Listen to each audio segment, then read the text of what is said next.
Hi teacher, today our group will do a presentation and this presentation is finished by Vero, Sile, Andrea, Carrie, and Mercy. And here is our outline. The first is background. Second is outcome for West farmers with this venture, then the sustainable source of competitive advantage. And the next is the position in the UK market. Then is this an attractive option for Bunnings? Then the international strategy and the conclusion. So here is some background for Wesfarmer and Burning.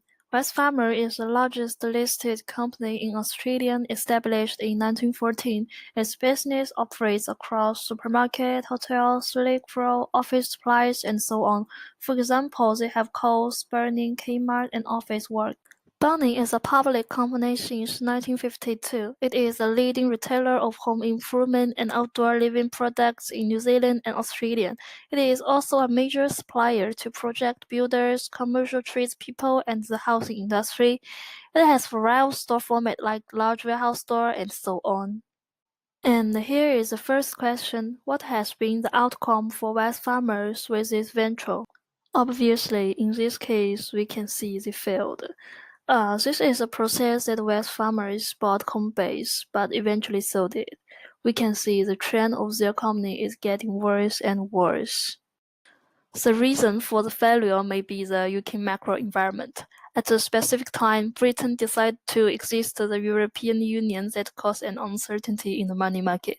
As a result, it led a sharp decline in the value of the pound. It boosted exports but not imports, then the retailers faced a significantly challenge. It also may be Bunnings just easily copy and paste the Australian model to use in the UK market. Obviously, the origin model is not working in the new markets, and this may due to the lack of certain knowledge about the UK market. Homebase is a very different store in UK, but after it became an indifferent store. Do you believe the UK market was attractive options for the Bunnings? The answer is no, and I will give you 4 reasons to explain why I disagree. The first one is the United Kingdom exceeds the European Union, an uncertain market environment in the United Kingdom, and the large external debt. And the last one is the barrier to entry. According to the case, one of the biggest news items in the past years was Britain's vote to exit the European Union. That caused a sharp decline in the value of the pound. Study from the global segment, we can see that important international policy events will influence the investment. According to the last research from the London School of Economic and Policy Science, it will cause its GPA to fall by 1.3 to 2 points. Because existing markets that are changed, not a good time for Bunnings entries UK market. Brexit could cause inbound investment in the UK and increase uncertainty. After Brexit, the biggest problem for the foreign company is the red and uncertain market environment. Consider the future challenges in the United Kingdom. Companies are beginning to think about how to adjust their investment and trade strategies in the market.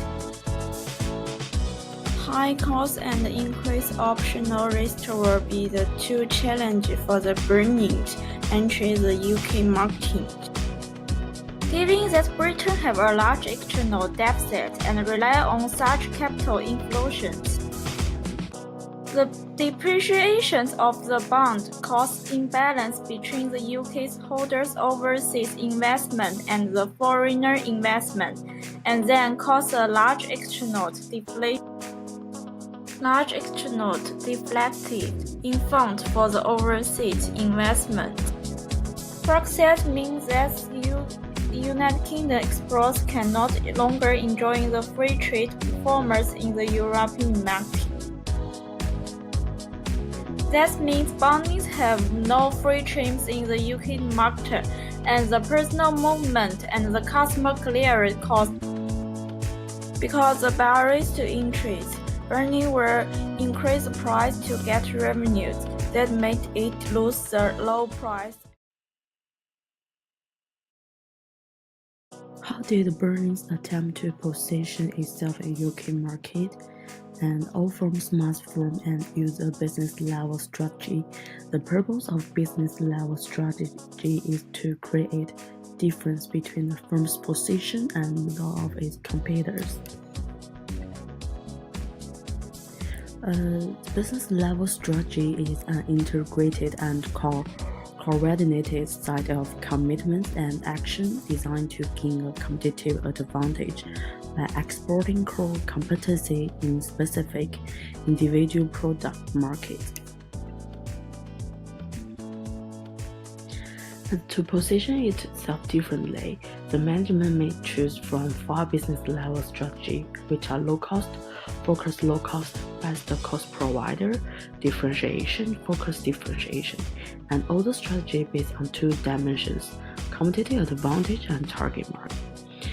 In this case, Bunnings applies the low-cost strategy because Bunnings' competitive advantage and the core position is the low cost. They are guaranteed on the lowest price margin, and 10% of the product if a competitor offers a cheaper product.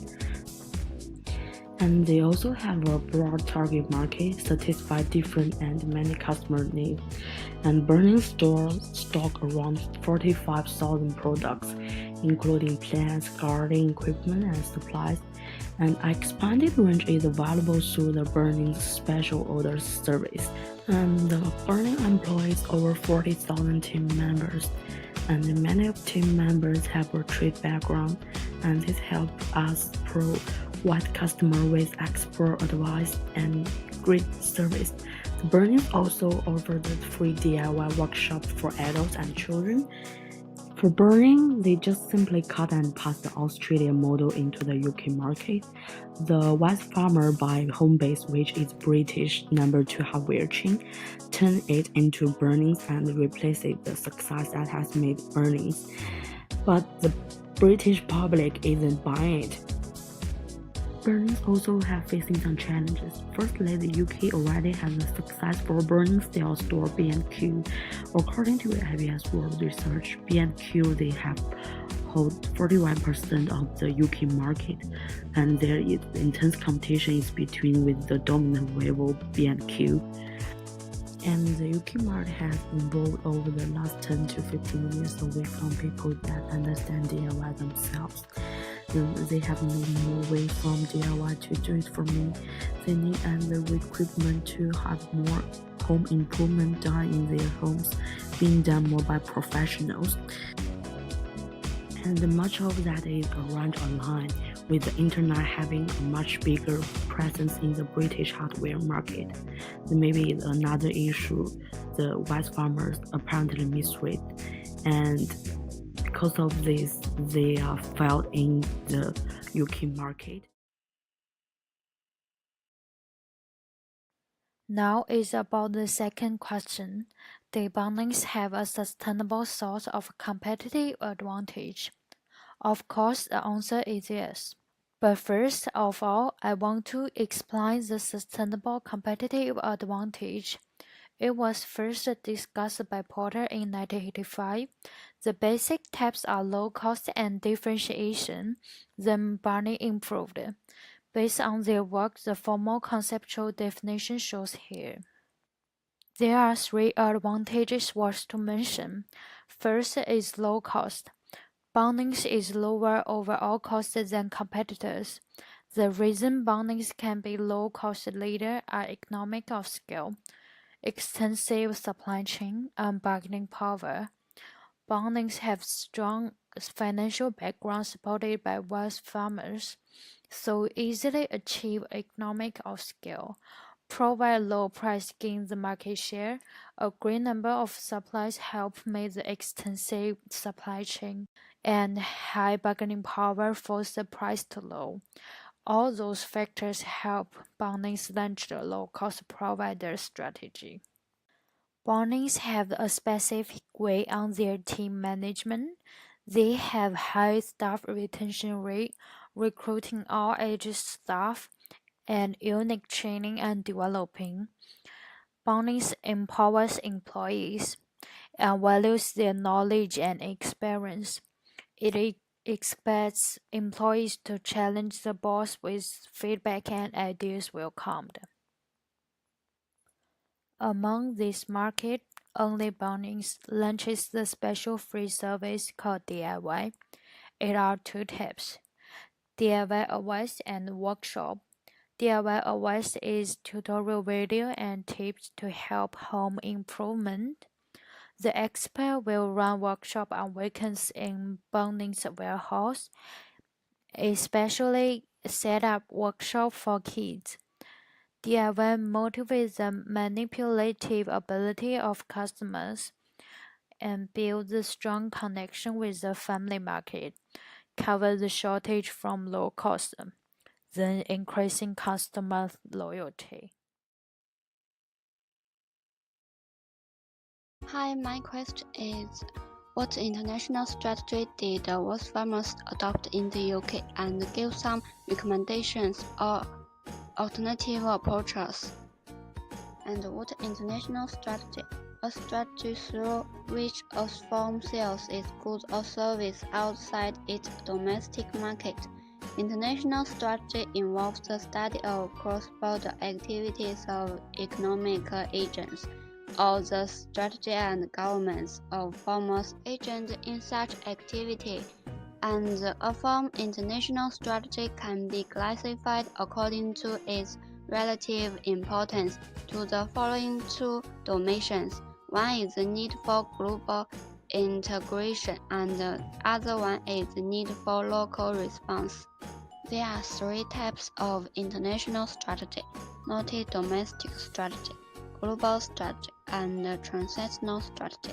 We think the global strategy is the international strategy of Bunnings adopted in the UK. Global strategy as the company treats the world as largely one market and one source of supply with little location variations. Bunnings' parent company, West Farmers, bought the United Kingdom headquartered chain home bases. Bunnings want to get economic scales in global, expand the economic scope, and create a global brand recognition. If Bunnings use transnational strategy, it's better than now. Transnational strategy that think global, local approach that incorporate elements of both multi-domestic and global strategy. It requires both centralization, that global coordination and control, decentralization, that local flexibility. Bunnings need to do enough market research to fully understand the UK market, pay attention to customer requirements, increase sensitivity to local demands, and enhance coordination with management staff. The video is discussed the case of the business model and competitive strategy of West Farm in the UK. West Farm is the largest company in Australia. They bought a home base in the UK but failed because of uncertain market environment and other reasons. Bunnings have a sustainable source of competitive advantage. They use low-cost strategy and global strategy into the UK market. Transactional strategy is suitable for Bunnings, but they need more data to understand the market.